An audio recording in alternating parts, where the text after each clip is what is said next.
22 का ईश्वरीय महावाक्य है। आज के साकार मुरली का सार। बाबा ने कहा, मीठे बच्चे, सवेरे सवेरे उठ याद में बैठने का अभ्यास डालो। भोजन पर भी एक दो को बाप की याद दिलाओ। याद करते करते तुम पास विद ऑनर हो जाएंगे। प्रश्न है मुरली का, किस एक कमी के कारण बच्चों की रिपोर्ट बाप के पास आती है? उत्तर है, कई बच्चे अभी तक प्रेम स्वरूप नहीं बने हैं। मुख से दुख देने वाले बोलते रहते हैं, इसलिए बाप के पास रिपोर्ट आती है। देखो, बाबा के पास कंप्लेन पहुंची है, अब उसको चेक करो और चेंज करो, इसलिए बाबा के पास रिपोर्ट आती है। अच्छा, बच्चों को बहुत प्रेम से चलना है। अगर स्वयं में ही कोई अवगुण रूपी भूत होगा तो दूसरों का कैसे निकलेगा? इसलिए देवताओं जैसा प्रेम स्वरूप बनना है, भूत निकाल देना है। ये 5 तत्वों के शरीर का भूत बिल्कुल निकाल देना है ना।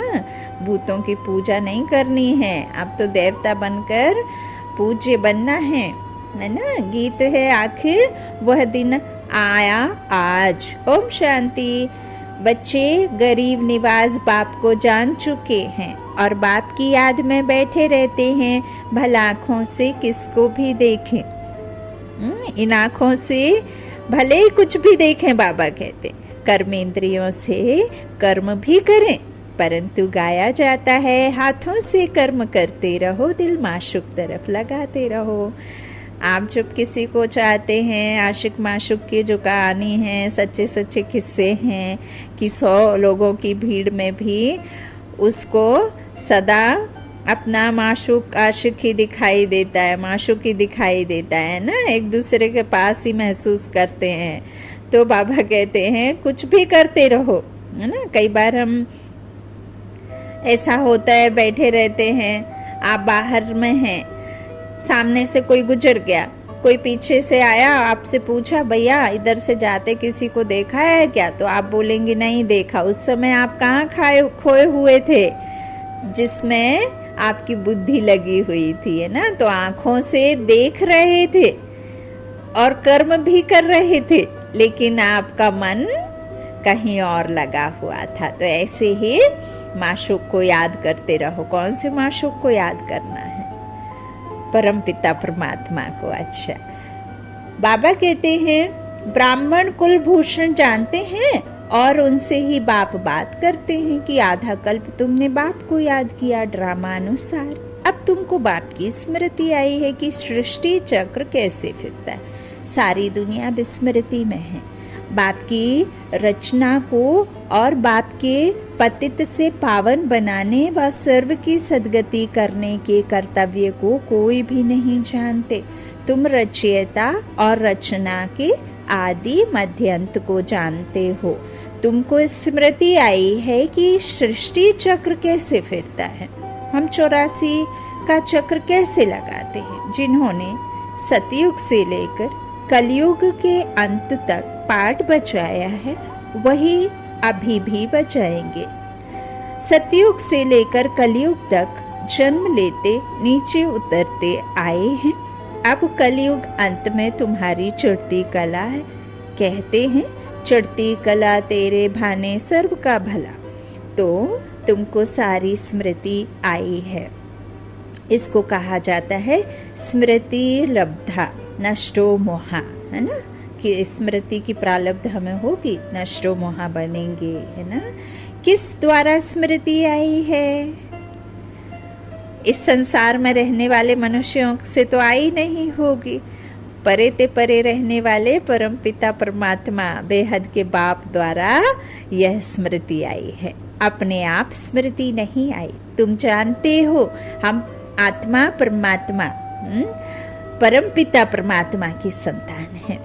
यह शरीर तो लौकिक बाप ने दिया, अब पारलौकिक बाप कहते हैं। यह पुराने शरीर का भान छोड़ो। जैसे सर्प पुरानी खाल छोड़ता है और नई लेता है, यह बात सतयुग से लगती है। तो तुम भी सतयुग से लेकर खाल छोड़ना शुरू करेंगे। अब तुम्हारा अंतिम जन्म है।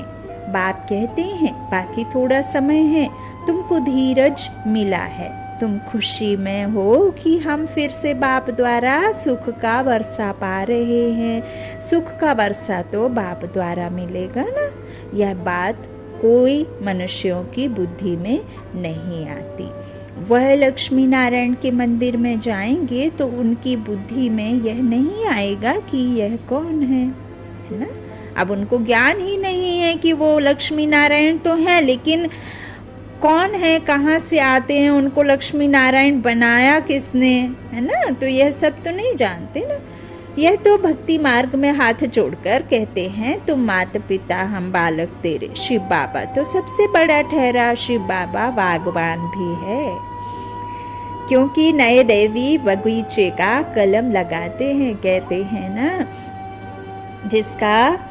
जिस माली का कोई बागवान नहीं है वो बाग उजड़ जाते हैं, है ना।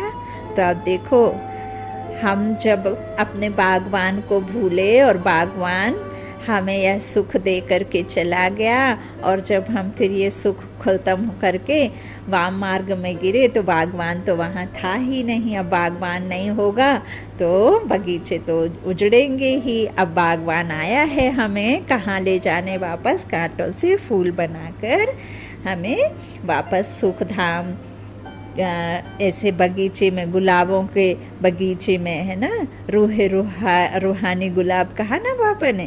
तो ऐसे हमें बगीचा तैयार करने वाला बागवान आ गया है। तो उसमें कई तरह के फूल हैं फिर, है ना। कोई खुशबू भी देते हैं तो कोई बदबू भी देते हैं। तो उसमें से फिर बाबा छांट रहे हैं, है ना। बाबा कहते हैं इस तरह से यह सब जो बाबा आकर के समझाते हैं। तो खाल छोड़ना तो बाबा कहते हैं वहाँ शुरू होगी, यहाँ तो होगी नहीं। तो खुद माली भी है और हाथ पकड़ कर क्या कर रहे हैं बाबा ना। शिव बाबा तो सबसे बड़ा ठहरा ना। बाबा कहते हैं बागवान भी है, क्योंकि नए देवी बगीचों का कलम लगाते हैं। तो खुद माली भी है और हाथ पकड़कर साथ ले जाते हैं। तो बाबा माली, बागवान और खेवैया कैसे है, यह सब तुम बच्चे ही जानते हो कि कैसे बाबा माली है, बागवान है और खेवैया कैसे है। यह सब अनेक नाम है। उनको लिबरेटर भी कहते हैं, दुखों से छुड़ाने वाले को लिबरेटर कहते हैं। याद भी उनको करना है। बाबा कहते हैं यहाँ आते हो तो शिव बाबा को याद करके आओ। हमने तो शिव बाबा को अपना बनाया है। मुरली सुनने जाने से पहले खुद को फरिश्ता समझना है। जो भी रास्ते में आपसे मिलते हैं सभी मनुष्य आत्माओं को साक्षी होकर के आत्मा ही देखना है ना। ड्रामा देखते रहना है, फरिश्ता बनकर चलना है। और फरिश्ते कौन होते हैं? आत्माएं। तो ब्रह्मा ने भी उनको अपना बनाया है, शिव बाबा को। तो हम उनको ही क्यों ना याद करें। चित्र में भी दिखाया है, सभी शिव को मानते हैं। बाबा आत्माओं से बात करते हैं। आत्मा ना कह जीवात्मा कहेंगे, क्योंकि जब आत्मा अकेली है तो बोल नहीं सकती। शरीर बिगर आत्मा से बात नहीं करती। परम धाम में क्या परमात्मा आत्मा से बात करेंगे? भल कह देते क्राइस्ट को परमात्मा ने भेजा, परंतु वहाँ परमात्मा बोलता नहीं है, वहाँ इशारा भी नहीं होता। ड्रामानुसार आत्मा आपे ही पाठ बजाने नीचे आ जाती है। ये तो बना बनाया है ना, जैसा जिसका पाठ है वैसे आते जाते हैं। तो आत्मा में पाठ भरा हुआ है, तो आत्मा नीचे आकर शरीर धारण कर पाठ बजाती है। शरीर का नाम तो सबका अलग है, आत्मा का नाम तो आत्मा ही है। आत्माओं पर नाम नहीं पड़ा है, शरीर पर नाम पड़ा है। अच्छा, तो हम आत्मा एक शरीर छोड़ दूसरा ले पाठ बजाते हैं। अब हमको स्मृति आई है और कोई की याद नहीं होनी चाहिए, क्योंकि पुरानी दुनिया में पुराना पाठ, पुराना शरीर छोड़ नई दुनिया में जाना है, वहाँ नया शरीर हमको मिलना है। तो इससे मतलब निकलता है कि अभी 5 विकारों को छोड़ना है, तो कितनी मुश्किलात होती है। देखो बच्चे लिखते हैं, काम क्रोध का तूफान आता है तो बाबा कहते हैं बच्चे दे दान तो छूटे ग्रहण। इस समय आत्मा पर ग्रहण लगा हुआ है। पहले तुम 16 कला संपूर्ण थे, गोरी थी आत्मा, अब 9 कला है तो काली है। जैसे चंद्रमा की भी पूर्णमासी के बाद धीरे धीरे कला कम होती जाती है, अंत में जरा सी लकीर रह जाती है। तुम्हारी भी अभी वही अवस्था है। बाबा कहते हैं दे दान तो छूटे ग्रहण। अगर विकारों का दान देकर फिर वापस लिया तो उच्च पद पा नहीं सकेंगे। यहाँ विकारों की ही बात है, पैसे की बात नहीं। हरिश्चंद्र का मिसाल, धन दान में देकर वापस नहीं लेना चाहिए, वास्तव में है विकारों की बात। विकारों को जो दे दिया दान में, फिर उसे लेना नहीं चाहिए। यहाँ बाबा ने हरिश्चंद्र का मिसाल बताया है कि उसका यथार्थ यहाँ बाबा हमें समझा रहे हैं। विकार दान में देकर वापस नहीं लेने चाहिए। दिल अंदर देखते रहो कि हमारी दिल बाबा से लगी हुई है, जिससे हमारा जन्म जन्मांतर का ग्रहण छूटा है। समय तो लगता है, एकदम तो नहीं छूटता। जो कर्म भोग रहा हुआ है उसकी निशानी है बीमारी। सुन लीजिए आज बाबा क्या कह रहे हैं। जो कर्म भोग बाकी रहा है ना, वो बाबा कहते हैं उसकी निशानी है बीमारी। तूफान आते हैं, इसका कारण पूरा योग नहीं है। बाप कहते हैं और संग तोड़ मुझ एक संग जोड़ो। एक बात सुन लो बाबा, थोड़ी थोड़ी थोड़ी है, और संग तोड़ प्रीत आप संग जोड़ी बाबा, आप संग जोड़ी है। एक बात सुन लो बाबा, थोड़ी थोड़ी थोड़ी है, और संग तोड़ प्रीत एक संग जोड़ी बाबा, एक संग जोड़ी है, आप संग जोड़ी है। शुक्रिया बाबा। तो और सत्संगों में माशूक को जानते नहीं, यह भी नहीं जानते कि आत्मा में 84 जन्मों का अविनाशी पाठ बंधा हुआ है। पहले हमारी बुद्धि में भी नहीं था तो औरों की बुद्धि में कैसे होगा। जो हम देवता घराने के थे वह भी नहीं जानते थे। अब तुमको स्मृति आई है कि हम ब्राह्मण हैं, फिर सतयुग में प्रारब्ध शुरू हो जाएगी। फिर जो कर्म हर एक ने सतयुग में किए थे वही रिपीट करेंगे, संस्कार इमर्स होते जाएंगे। यह जब बाबा की महिमा करते हैं, ज्ञान का सागर, प्रेम का सागर, करुणा दया का सागर, तो हम भी प्रेम सीख रहे हैं और प्रेम से ही परमात्मा को प्रत्यक्ष करते हैं। आत्मिक स्नेह से ही परमात्मा प्रत्यक्ष होता है। आत्मिक स्नेह में ही हम जुड़ते हैं, तभी फिर हम विश्व एक परिवार, एक परमात्मा की संतान अनुभव करते हैं ना, समझते हैं ना इस ज्ञान को। तो हमारे मुख से ऐसे शब्द नहीं निकलने चाहिए जो किसको दुख मिले। अगर किसी को दुख दिया तो समझना चाहिए हमारे अंदर क्या है, भूत है। फिर लक्ष्मी को बर नहीं सकेंगे। स्व पर अधिकार नहीं पाया, स्वराज्य अधिकारी नहीं बने, तो फिर लक्ष्मी को कैसे भरेंगे, है ना। स्व कर्मेंद्रियों पर राज्य करेंगे तब लक्ष्मी नारायण बनेंगे। तो बाबा कहते हैं बाप के बने हैं तो लक्ष्मी को वरने लायक बनना चाहिए। अगर कोई भूत रह गया तो त्रेता में चले जाएंगे। बच्चों में क्रोध नहीं होना चाहिए, बड़े प्रेम से चलना चाहिए। देखो बाबा के कितने बच्चे हैं तो भी बाबा क्रोध थोड़े ही करते हैं, तो तुमको भी बड़ा प्रेम स्वरूप बनना है। अभी कई बच्चे प्रेम स्वरूप नहीं बने हैं। कभी कभी रिपोर्ट आती है तो वह भी समझ जाते हैं कि इनमें भूत है। जिसमें खुद भूत है वह औरों को क्या निकालेंगे? हाँ, औरों का अंदर का थोड़ी निकाल पाएंगे, जिसके पास जो है वो देगा। हाँ, अब जैसे क्रोध है तो क्रोध ही फेंकेगा तो बाबा कहते हैं प्रेम है तो प्रेम ही फेंकेगा, है ना, सामने की तरफ प्रेम ही देगा। तो बाबा कहते हैं खुद के पास नहीं होगा तो रत्न गिरेंगे कैसे? झोली भरेगी तब तो रत्न गिरेंगे। तो आत्मा रूपी झोली खाली रहेगी तो रत्नों से भरेगी, तब फिर गिरेंगे, तब आप दे पाएंगे, है ना। भरपूर होकर के ही तो दूसरों को बांटते हैं ना। तो बाबा कहते बड़ा प्रेम स्वरूप बनना है और यहाँ ही बनना है। देवता प्रेम स्वरूप है ना। देवता माना दाता, देने वाला। सिर्फ और सिर्फ देवत्व कौन है? जिसमें देने की भावना होती है। देवता कौन होते हैं? जो यहाँ आकर के कलयुग में रहते हैं, है ना, सिर्फ और सिर्फ लेने की चाहत। तो देवता प्रेम स्वरूप है ना। देखो लक्ष्मी नारायण का चित्र कितना खींचता है, तो हमको भी ऐसे बनना है। अब देखिए उसमें कितनी कशिश होती है मूर्तियों में कि आपको खींचती है। वो मूर्तियाँ नहीं खींचती हैं, जो उनकी प्यूरिटी थे ना, जो 16 कला संपूर्ण निर्विकारी, जो उनमें पवित्रता, प्यूरिटी के जो वाइब्रेशंस हैं, जो पावर थी ना, वो पावर आपको उनके तरफ कशिश करती है, उनके तरफ आपको खींचती है। मूर्तियों में थोड़े चैतन्य आत्माएं हैं, शक्तियाँ थोड़ी हैं अभी उसमें, वो तो सिर्फ मूर्तियाँ हैं, जड़ चित्र हैं। तो उनकी प्योरिटी की कशिश है जो आपको खींचता है। तो हमको भी ऐसा बनना है।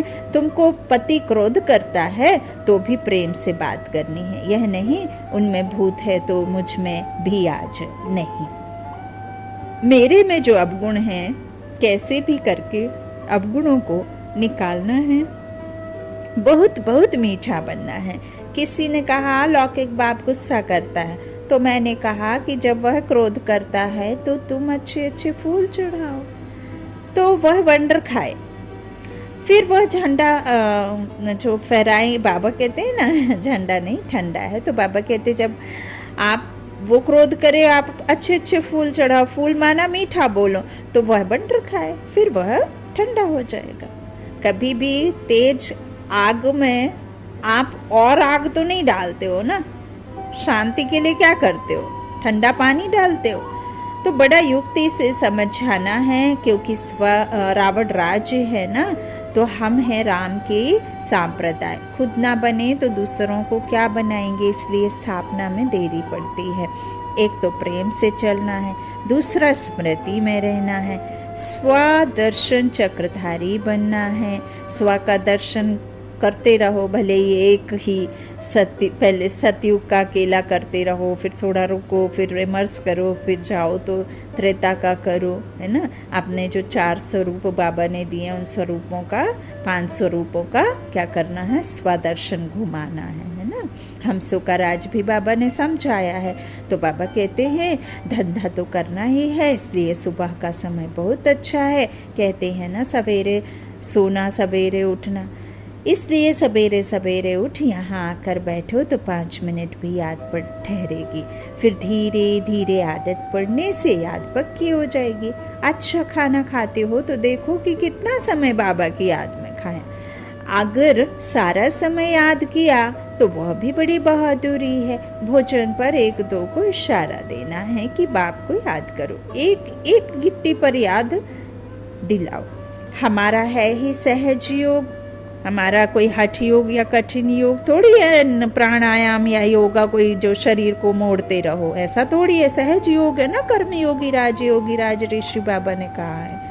तो कर्म में रहते ही योग लगाना पड़ेगा। तो अभी बुद्धि में ज्ञान आया है, परमपिता परमात्मा को सर्वशक्तिमान कहते हैं। सर्वोदया एक ही है, सूर्य ज्ञान सूर्य एक ही है। तो उनमें भला क्या शक्ति है ना, यह नहीं कि बॉम्ब्स बनाने की शक्ति है। अब बाबा कहते वो सर्वोदया हूँ, अब मैं सर्वशक्तिमान हूँ और मैं ही संसार का रचता हूँ, तो भला उनमें क्या शक्ति होगी? तो यह तो नहीं होगी कि मैं बॉम्ब आदि बनाऊँगा, ये शक्ति नहीं है। उनको याद करने से विकर्म विनाश हो जाते हैं। जिसकी वजह से तुम दुखी हुए हो, वो दुख के कारण खत्म हो जाते हैं याद करने से। यह शक्ति है ना। देखो है कितना भोला और शक्ति कितनी है। यथार्थ रीति याद करने में मेहनत है ना, तो मेहनत करनी चाहिए। सुबह का समय अच्छा होता है। भक्ति में भी सवेरे सवेरे उठते हैं। भक्ति में हम ब्रह्म मुहूर्त कहते हैं और ज्ञान में हमें बाबा ने अमृत वेला कहा है। अमृत है ना, ज्ञान अमृत पीते हैं ना हम आत्मा में। सर्वशक्तिमान शक्तिशाली बाप की याद करके उन सर्व शक्तियों को अपने में लेते हैं, है ना। फिर अपने में ले करके अपन को खुद को भरपूर करके फिर और आसपास में फैलाते हैं। फिर आसपास से और विस्तार को जाती हैं। फिर ऐसे धीरे धीरे विश्व में फैलती हैं ना। फिर उससे सृष्टि की रचना होगी, है ना, नई सृष्टि रचेगी। तो यह समय बहुत अच्छा है। बाबा कहते हैं सुबह का समय ज्ञान भी में भी सवेरे का ही निश्चय होता है। तो बाप कहते हैं मैं कल्प में एक ही बार आता हूँ तुमको साथ ले जाने के लिए। तो बिल्कुल खुशी खुशी से जाना है, नहीं तो फिर सजाए खा के जाओ। जाना तो जरूर है, दुख धाम से निकलना है। ऐसी स्मृति होगी तो डरेंगे नहीं। कितनी भी परीक्षाएं आए तो भी स्मृति पक्की रहनी चाहिए। ऐसी अवस्था जमानी है। अब तुम बच्चों को हम सो हम का अर्थ भी समझाया है। हम सो ब्राह्मण, हम सो फरिश्ता, हम सो देवता ना। तो बाबा कहते हैं हम सो परमात्मा नहीं, लेकिन परमात्मा का बच्चा हूँ। यह हो गया हम सो के चक्र का दर्शन। इस याद से ही खाद निकलेगी। खाद निकालने का समय ही है अमृत वेला। तो पास विद ऑनर बनने के लिए कृष्णपुरी का मालिक बनाने वाले बाप को याद करना है, ना कि कृष्ण को याद करना है। अच्छा, मीठे मीठे सिकिलाधे बच्चों प्रति माता पिता बाप दादा को याद प्यार और गुड मॉर्निंग। रूहानी बाप की रूहानी बच्चों को नमस्ते। हम रूहानी बच्चों की रूहानी माता पिता बाप दादा का याद प्यार और गुड मॉर्निंग। अच्छा, धारणा के लिए मुख्य सार। पहला बाबा ने कहा धंधा आदि करते भी स्वदर्शन चक्रधारी बनकर रहना है। 1-2 को बाप की याद दिलानी है। अपना अकाउंट बैलेंस बहुत बढ़ाना है। कितनी भी परीक्षाएं आ जाएं तो भी स्मृति में ज़रूर रहना है। दूसरा, विकारों का दान देकर फिर कभी वापस नहीं लेना। किसी को भी दुख नहीं देना है, क्रोध नहीं करना है। अंदर जो भूत हैं उन्हें निकाल देना है, 5 विकारी रूपी भूतों को। वरदानी बाप का मालिकपन की स्मृति द्वारा परवश स्थिति को समाप्त करने वाले सदा समर्थ भव। जो सदा मालिकपन की स्मृति में स्थित रहते हैं उनके संकल्प ऑर्डर प्रमाण चलते हैं। मन मालिक को परवश नहीं बना सकता। ब्राह्मण आत्मा कभी अपने कमजोर स्वभाव संस्कार के वश नहीं हो सकती। नहीं तो ब्राह्मण कैसे कहलाए। जब स्वभाव शब्द सामने आए तो स्वभाव अर्थात स्वप्रति व सर्व के प्रति आत्मिक भाव, स्वभाव। बाबा ने आज बहुत प्यारा सा समझाया है। स्वभाव अर्थात स्व प्रति व सर्व के प्रति आत्मिक भाव रखना। इस श्रेष्ठ अर्थ में टिक जाओ। और जब संस्कार शब्द आए तो अपने अनादि कौन सा है हमारा ज्योतिर्बिंदु। हम आत्मा का जो स्वरूप है वो अनादि है ना। तो उस रूप में टिक जाओ। अनादि और आदि संस्कारों को स्मृति में लाओ तो समर्थ बन जाएंगे। परवश स्थिति समाप्त हो जाएगी। अनादि और आदि है ना, ये 2 संस्कारों को आपको याद करके परवश स्थिति को समाप्त करना है। अच्छा, स्लोगन है वरदानों की शक्ति जमा कर लो तो परिस्थिति रूपी आग भी पानी बन जाएगी। वरदानों की शक्ति जमा कर लो तो परिस्थिति रूपी आग भी पानी बन जाएगी, ठंडा पानी। अच्छा, मातेश्वरी जी के अनमोल महावाक्य। पहला, बदनसीबी और खुशनसीबी अब यह दो शब्दों का मदार किस पर चलता है, यह तो हम जानते हैं कि खुश नसीब बनाने वाला परमात्मा और बदनसीब बनाने वाला खुद ही मनुष्य है। जब मनुष्य सर्वदा सुखी है तो उन्हों की अच्छी किस्मत कहते हैं, और जब मनुष्य अपने को दुखी समझते हैं तो वो अपने को बदनसीब समझते हैं। बाबा ने आज बदनसीबी और नसीबी का अर्थ मातेश्वरी जी के महावाक्यों में आप सुन रहे हैं। तो कब समझते हैं बदनसीब? जब दुखी होते हैं। हम ऐसे नहीं कहेंगे कि बदनसीबी व खुशनसीबी कोई परमात्मा द्वारा मिलती है, नहीं, यह समझना बड़ी मूर्खता है। परमात्मा तो हमें खुशनसीब बनाता है, परंतु तकदीर को बिगाड़ना व बनाना यह सब कर्मों के ऊपर ही मदार है। यह सब मनुष्यों के संस्कारों के ऊपर ही है। फिर जैसे पाप और पुण्य का संस्कार भरता है वैसे तकदीर बनती है, परंतु मनुष्य इस राज ना जानने के कारण परमात्मा के ऊपर दोष रखते हैं। अब देखो, मनुष्य अपने को सुखी रखने के लिए कितनी माया के तरीके निकालते हैं, फिर उस ही माया से कोई अपने को सुखी समझते हैं और कोई फिर उसी माया का संन्यास कर माया को छोड़ने से अपने को सुखी समझते हैं। वाह रे इंसानी दुनिया! तो मतलब तो कई प्रकार के प्रयत्न करते हैं, परंतु इतने तरीके करते भी रिजल्ट दुख के तरफ जा रही है। जब सृष्टि पर भारी दुख होता है तब उसी समय स्वयं परमात्मा आए, गुप्त रूप में अपने ईश्वरीय योग पावर से दैवी सृष्टि की रचना स्थापना कराए सभी मनुष्य आत्माओं को खुशकिस्मत बनाते हैं। दूसरा, जिस समय ओम शांति कहते हैं तो उसका यथार्थ अर्थ है, मैं आत्मा सालिग्राम उस ज्योति स्वरूप परमात्मा की संतान हूँ। हम भी वही पिता ज्योतिर्बिंदु परमात्मा के मुआफिक आकार वाली हैं। बाकी हम सालिग्राम बच्चे हैं, तो इन्हों को अपने ज्योति स्वरूप परमात्मा के साथ योग रखना और लाइट माइट का वर्षा लेना है।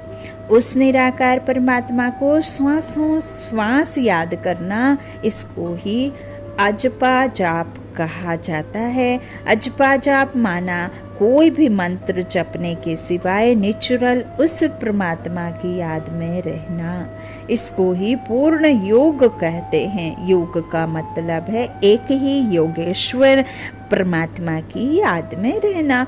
तो जो आत्माएं उस परमात्मा की याद में रहती हैं उन्हों को योगी अथवा योगनिया कहा जाता है। जब उस योग अर्थात याद में निरंतर रहें तभी विकर्मों और पापों का बोझ नष्ट होता है और आत्माएं पवित्र बन भविष्य जन्म में देवताई प्रारब्ध पाती हैं। अभी यह चाहिए नॉलेज, तब ही योग पूरा लग सकता है। तो अपने को आत्मा समझ परमात्मा की याद में रहना, यह है सच्चा ज्ञान। अच्छा, ओम शांति। शुक्रिया मातेश्वरी, जगदम्बा, शक्ति माँ, शुक्रिया बाप दादा, शुक्रिया आप सभी भाई बहनों के स्नेह का, प्यार का, खूब खूब आभार बाबा का, और खूब खूब आभार आप सभी के स्नेह का। ऐसे ही खुश रहिए, मुस्कुराते रहिए, बाबा के साथ का अनुभव करते हुए अपनी हर मुश्किल को बाबा को सुनाते रहिए और अपने सदा हल्के होकर फरिश्ता बनकर उड़ते रहिए। Good night, Om Shanti.